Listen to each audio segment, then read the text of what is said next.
हरितालिका और चौथ व्रत की कथा। हरितालिका भाद्रपद शुक्ल तृतीया को यह व्रत किया जाता है। सुहाग चाहने वाली स्त्रियों को इस दिन शंकर पार्वती सहित बालू की मूर्ति बनाकर पूजा करनी चाहिए तथा सुंदर वस्त्रों, कदली स्तंभों से घर को सजाकर नाना प्रकार के मंगल गीतों से रात्रि जागरण करना चाहिए। इस व्रत को करने वाली स्त्रियां पार्वती के समान सुखपूर्वक पति रमण करके शिवलोक को जाती हैं।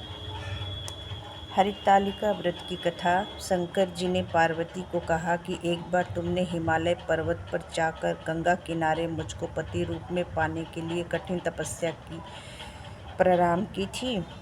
उसी घोर तपस्या के समय नारद जी हिमालय के पास गए तथा कहा कि विष्णु भगवान आपकी कन्या के साथ विवाह करना चाहते हैं।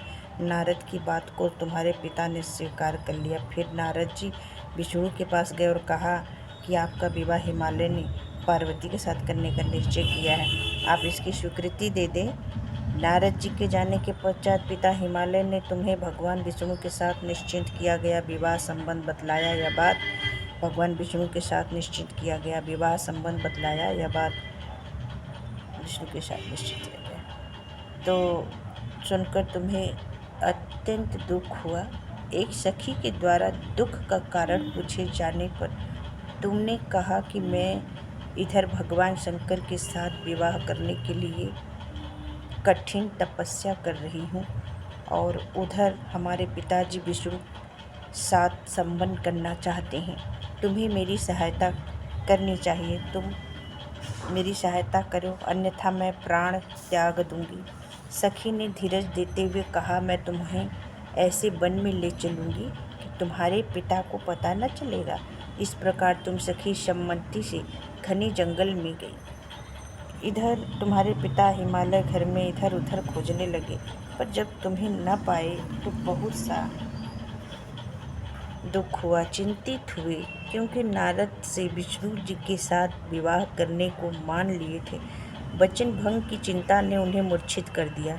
तब सभी पर्वत यह तथ्य जानकर तुम्हारी खोज में लग गए। उधर सखी सहित तुम सरिता किनारे की एक गुफा में मेरे नाम पर तपस्या करने लगी। भाद्रपद शुक्ल पक्ष तृतीया को उपवास रहकर तुमने सिकता का शिवलिंग संस्थापित करके पूजन तथा रात्रि जागरण भी किया। तुम्हारे इस कठिन तप व्रत के कारण मुझे तुरंत तुम्हारे पूजन स्थल पर आना पड़ा।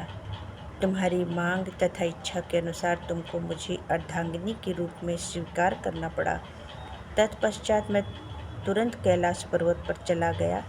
प्रातः बेला में जब तुम पूजन सामग्री नदी में छोड़ रही थी, उसी समय हिमालय राज उस स्थापन पर पहुंच गए। वे तुम दोनों को देखकर पूछने लगे, बेटी तुम यहाँ कैसे आ गई? तब तुमने विवाह वाली बात सुना दी। वे तुम्हें घर बुला लाए। तब शास्त्र विधि से तुम्हारा विवाह मेरे साथ हुआ। हरितालिका व्रत का नामकरण सखी द्वारा हरि जाने पर इसका हरत आलिका पड़ गया। शंकर जी ने पार्वती से यह भी बताया कि जो स्त्री इस व्रत को परम श्रद्धा से करेगी उसे तुम्हारे समान ही अचल सुहाग मिलेगा। जय माता दी। अब भादवे की उतरते की चौथ की कथा है। भाद्रपद माह की शुक्ल पक्ष की चतुर्थी गणेश चतुर्थी के नाम से प्रसिद्ध है। इस दिन प्रातः काल स्नान वगैरह करके सोना चांदी तांबे मिट्टी या गोबर से गणेश जी की मूर्ति बनाकर उसकी पूजा करनी चाहिए। पूजन के समय 21 लड्डुओं का भोग लगाते हैं तथा हरी घास के 21 अंकुर लेकर निम्न 10 नामों को चढ़ाते हैं। गतापी, गौरी, सुमन, अघनाशन, एकदंत, ईश पुत्र, सर्वा, सिद्धप्रद, विनायक, कुमार गुरु, इधव व त्राय और मूषक वाहन शन। तत्पश्चात 21 लड्डुओं में से 10 लड्डू ब्राह्मणों को दान देते हैं तथा 11 लड्डू स्वयं खा जाते हैं। श्री गणेश व्रत की कथा। एक बार भगवान शंकर स्नान करने के लिए भोगवती नामक नदी पर गए। उनके चले जाने के पश्चात पार्वती ने अपने तन की मैल से एक पुतला बनाया जिसका नाम उन्होंने गणेश रखा। गणेश को द्वार पर एक मुग्दल देकर बैठाया कि जब तक मैं स्नान करूं किसी पुरुष को अंदर मत आने देना। भोगवती पर स्नान करने के बाद जब भगवान शंकर आए तो गणेश जी ने उन्हें द्वार पर रोक दिया। क्रोध होकर भगवान शंकर ने उनका सिर धड़ से अलग कर दिया और अंदर चले गए। पार्वती जी ने समझा कि भोजन में विलम्ब होने के कारण शंकर जी नाराज हैं। उन्होंने फौरन 2 थालियों में भोजन परोस कर शंकर जी को भोजन करने को बुलाया। शंकर जी ने 2 थाली देखकर पूछा, दूसरा थाल किसके लिए लगाया है? पार्वती जी बोली, दूसरा थाल पुत्र गणेश के लिए लगाया जो बाहर पहरा दे रहा है। ये सुनकर शंकर जी ने कहा, मैंने तो उसका सिर काट दिया है।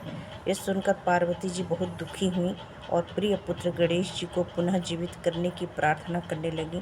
शंकर जी ने हाथी के बच्चे का सिर काटकर बालक के सिर से जोड़ दिया। तब पार्वती जी ने प्रसन्नतापूर्वक पति पुत्र को भोजन कराकर स्वयं भोजन किया। यह घटना भाद्रपद शुक्ल चतुर्थी को हुई थी, इसीलिए इसका नाम गणेश चतुर्थी पड़ा। भाद्रपद चतुर्थी को चंद्र दर्शन से लगने वाले कलंक दोष से मुक्त होने का मंत्र सिंह प्रसेनव धीत सिंहो जाम्बवता हतः सुकुमारक माँ रोदिस्त्व हयेश शमयंतकः। भाद्रपद मास की गणेश चतुर्थी के दिन चंद्र का दर्शन करना निषेध किया गया है, किंतु अनायास चंद्रमा दिखाई पड़ने पर किसी भी प्रकार का कलंक दोष लगने का भय बना रहता है। इस दोष से मुक्ति प्राप्ति के लिए ऊपर लिखे मंत्र को 21 बार केवल एक दिन पाठ करने से कलंक दोष नहीं लगता है। जय श्री राधे। जय जय श्री राधे।